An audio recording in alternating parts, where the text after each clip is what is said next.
Welcome to Thomas Jefferson's Poplar Forest. Hi, I'm Emma, and I'm here to give you an overview of Thomas Jefferson's Poplar Forest. Wait, I know that guy. Wasn't he our third president? Yep, and he also wrote the Declaration of Independence, wrote the Virginia Statute for Religious Freedom, and was the father of the University of Virginia. So this is Thomas Jefferson's Poplar Forest. But what is Poplar Forest? Poplar Forest, where you are right now, was many things.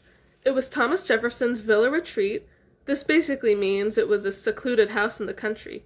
It was also a tobacco plantation that made him money.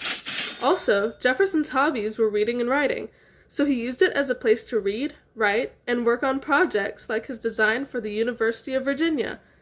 And during his retirement years, it was a peaceful place to spend time with his granddaughters. He was a family man and loved spending time with his granddaughters Cornelia and Ellen. As 16 and 19-year-old teenagers, they enjoyed reading, writing, walking, and eating dinner with their grandpapa Jefferson. I like to read with my grandparents too. So now you know what this octagon house behind me was. But did you know it took 17 years to build? During early construction of the house, Jefferson was still our third president, so he was busy up in D.C. Can you imagine trying to build a house while you're busy running a country? No. Exactly. So instead, while he was away, he would send letters back to Poplar Forest explaining to his workers how he wanted the building to look. These written instructions and drawings allowed his retreat to be built while Jefferson was away. Oh, I thought Thomas Jefferson built it. Nope, he was just the designer. In fact, let's look at his design for Poplar Forest. Now, Thomas Jefferson was the architect and designer of the house at Poplar Forest. Obviously, he was inspired by other architecture, like the designs he saw when he visited Europe. For example, these columns and arches you see were inspired by Roman and Greek architecture. But that's not all. He was heavily inspired by the Italian architect Andrea Palladio. Palladio had something called a 5-part villa design. There is a central house, 2 wings, and 2 pavilions. Let's look at Jefferson's version of this 5-part design. His version of this layout is using an octagonal house as the central house, and instead of 2 normal building wings, he uses landscaping on one side. Take a look. Here is the east wing of offices on one side, and symmetrical rows of paper mulberry trees on the other. And to finish this design off, he planned for 2 dirt mounds on either side of the building, instead of using pavilions. So, instead of 2 wings made of brick, he replaced one with trees? Yep, and his design had 2 dirt mounds instead of 2 pavilions. In both versions, though, you can see just how much symmetry is in the architecture and landscape. As you can tell, Jefferson was inspired by Roman, Italian, and French design, but liked to put his own spin on it. Over time, he developed a signature style that makes his architecture recognizable. And you can tell he likes this style because he used it not just here, but also at the Virginia State Capitol, the University of Virginia, and at his other plantation home called Monticello. Something unique he added, though, was the octagon shape. In fact, Poplar Forest was the first brick octagonal house in the country. Oh, I didn't know that. Why did he choose an octagon? That's because octagon-shaped rooms don't have dark corners. That sounds like a cool design. Who knew that many ideas went into the house? Well, it isn't just the house that people come here to marvel at. What you may not know is that Poplar Forest isn't just the octagonal building. It includes the whole property of land that the house sits on. In fact, Poplar Forest was a huge, almost 5,000-acre plantation when Jefferson inherited it. What's a plantation? A plantation is a large-scale farm where plants were grown and sold by enslaved workers who lived there. What did they grow? Tobacco and wheat were the cash crops on the plantation, which meant they both made money for Jefferson. However, it was not an easy process. The production of tobacco specifically was a 1.5-year-long process.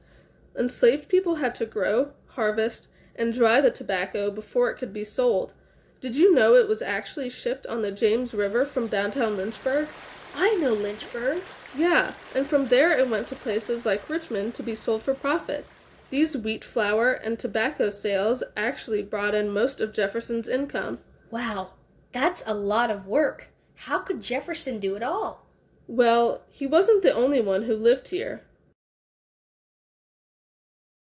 There were 94 enslaved people who lived and worked at Poplar Forest. This enslaved community consisted of 7 families, like the Hubbard family, as well as other enslaved men, women, and children. And they didn't just do work while Jefferson was away. The enslaved community at Poplar Forest lived here all year long and did assigned work 6 days a week, from sunup to sundown. Oh, so though it was his villa retreat, the enslaved families and children were the ones who spent the most time here. It was their home too? Yep. In fact, after Jefferson had retired from being president, he only visited Poplar Forest 3 to 4 times a year until he was able to make regular visits a few years later. So, under the supervision of overseers, the enslaved workers were the ones who actually built the house. They also worked on the plantation, growing, harvesting, drying, and selling the tobacco and wheat. However, these 94 people did a lot more than that. Remember those 2 dirt mounds from earlier? Yeah. Well, the man who made those was an enslaved man named Phil Hubbard. He scooped out dirt from the sunken south lawn and created them in Thomas Jefferson's symmetrical design. And what about the east wing of offices? Do you remember that? Yes. This is where they would do some of their assigned tasks, such as cooking. One enslaved worker named Hannah was moved here by Jefferson when she was a teenager. She served as Jefferson's housekeeper, worked in the fields, and likely spun clothes out of fibers. Hannah also notably worked as a cook in the east wing of offices. And besides that, the enslaved workers also did tasks like blacksmithing, tending to livestock, and weaving to make clothing. Wow. So the enslaved workers here did a lot. Yeah, they did. Poplar Forest would not be nearly the same had it not been for the work of these enslaved laborers. Okay, Bud, that was a lot of information. What did you learn today? I learned that Poplar Forest was Jefferson's villa retreat and retirement home. It was also a peaceful place for him to work on his hobbies like reading and writing with his granddaughters. I learned Jefferson designed Poplar Forest using inspiration from Europe, including inspiration from Palladio's 5-part villa design. Oh, I learned that Poplar Forest was also a money-earning plantation that grew tobacco and wheat, and those cash crops would be shipped on the James River to be sold. I learned about the enslaved community here and that they were the ones who actually built the house. The free and enslaved workers also worked on the plantation, cooked, blacksmithed, and spun clothes. And it is because of their labor that we are able to visit and enjoy Poplar Forest today. Yep, you're exactly right. Good job. You learned a lot today, Bud. Now, enjoy your visit to Thomas Jefferson's Poplar Forest.